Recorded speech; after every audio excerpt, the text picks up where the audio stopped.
राधे राधे। आज कहानी का नाम है गंगा माँ शीर्ष के शीश पर क्यों है। पार्वती माँ का क्या संबंध है। एक रहस्य जो हर वक्त को जानना चाहिए। तो आइए सुनते हैं। क्या आप जानते हैं कि गंगा माँ शिव की जटाओं में क्यों रहती है। क्या पार्वती जी को इस बात से ईर्ष्या हुई थी। इस कहानी में जानिए त्रिवेदियों का वो रहस्य जो आपके हृदय को छू लेगा और आपकी भक्ति को और गहरा कर देगा।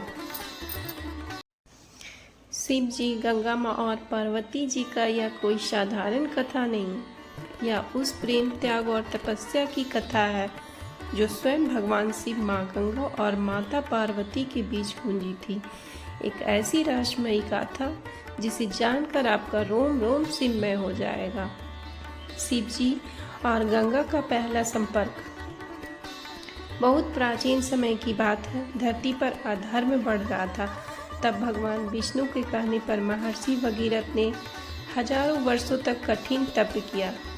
उनका एक ही उद्देश्य था, गंगा को स्वर्ग से धरती पर लाना ताकि उनके पूर्वजों का उद्धार हो सके।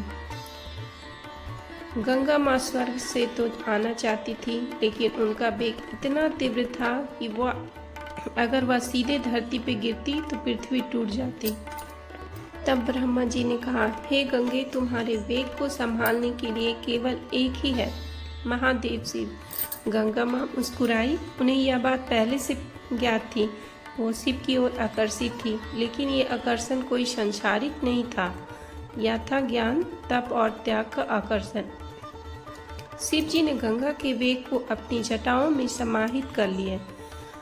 गंगा अब उनके सिर पर विराजमान हो गई। गंगा माँ और पार्वती जी के बीच पहला संवाद। शिव जी की जटाओं में रहने के बाद गंगा माँ को परम शांति मिली, लेकिन इस दिव्य स्थिति में माँ पार्वती को कुछ असहजता महसूस हुई। वह सोचने लगी, शिव तो मेरे स्वामी हैं और अब कोई और नारी सदैव उनके शीश पर विराजमान है। क्या यह उचित है। गंगा माँ इस सहजता को समझ गई। एक दिन उन्होंने माता पार्वती से कहा, हे भवानी, मैं कोई स्त्री नहीं हूँ जो आपके पति से प्रेम करती है। मैं तो सिर्फ एक सेवा में हूँ, एक मार्ग हूँ, एक साधना हूँ। मैं शिव की जटा में नहीं, उनके तप में रहती हूँ।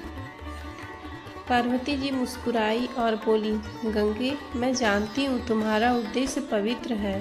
तुम्हारी उपस्थिति शिव को और भी दिव्य बनाती है। मैं गर्व महसूस करती हूँ कि एक तपस्विनी माँ उसके शरीर पर, शीश पर विराजमान है। शिव का दृष्टिकोण।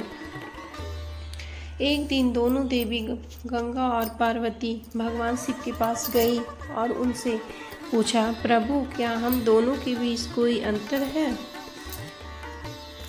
शिव जी मुस्कुराए और बोले, गंगा मेरी ऊर्जा है और पार्वती मेरी चेतना। एक जल है, एक अग्नि, एक बहाव है, एक ठहराव। जब तुम दोनों एक साथ हो तभी मेरा संतुलन बना रहता है।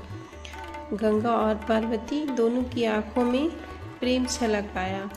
उन्हें शिव के इस उत्तर के आत्मिक शांति दी। त्रिवेदियों का उद्देश्य।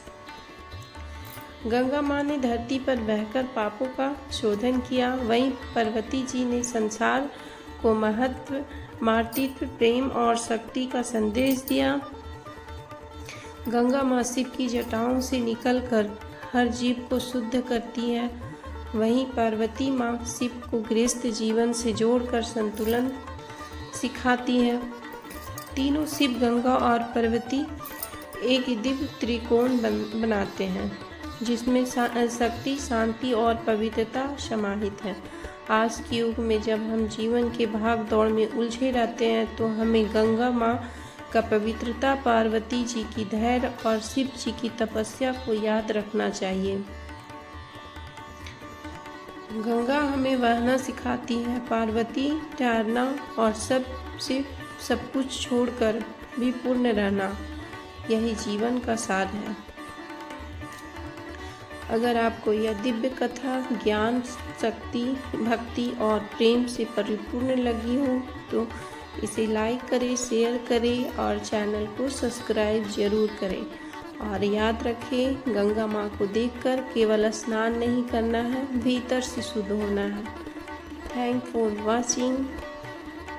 वीडियो कैसी लगी कमेंट में ज़रूर बताइए और मेरे चैनल को सब्सक्राइब ज़रूर कीजिए। Thank you.